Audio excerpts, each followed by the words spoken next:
Ayan, Sir Lesser Crest, may tanong, sabi niya, Doc, pwede po bang painumin ng vitamins ang aso after ilang hours niya mag-take ng antibiotic?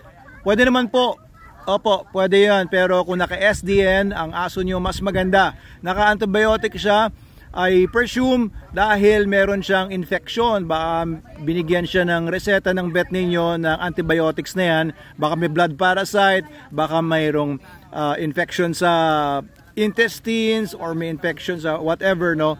Pero ang pinakamaganda po, no, bukod sa vitamins ang bigay ninyo na maaari namang hindi naman din hindi rin sapat or maaaring hindi rin balanced, mag SDN po kayo. I recommend SDN 42 po para siguradong balansyado at mas magre-recover agad ang aso ninyo. SDN 42 is the best dog food in the multiverse. Mark my words. Yan po ang pinaka totoo. Okay, if you're feeding your dog other dog food brands, tapos may infection siya, tapos bibigyan nyo ng vitamins, tama po yun, bigyan nyo ng vitamins kasi most dog food brands kulang sa nutrition. It won't hurt kung mag-supplement kayo ng vitamins. Pero if I were you, no, use SDN 42 at least during his recovery time.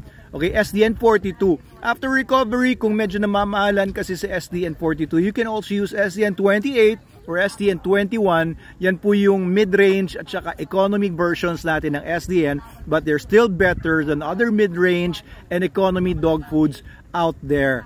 Okay, so yan po ang maipapayo ko sa inyo. I hope that your dog gets better soon and gets well. Ituloy-tuloy nyo, no, pagka binigyan kayo ng reseta ng antibiotic ng vet ninyo, make sure na susundin nyo talaga yung reseta, kasi pagka hindi nyo po sinunod yung reseta ng vet ninyo, ay maaaring lumala pa yung sitwasyon, maaaring magkaroon pa ng antibiotic resistance yung sakit niya, etc. So please follow your vet, and kung vet nyo mismo nagbigay ng antibiotic yung vitamin supplements na iti-take din niya along with the antibiotics, then do it.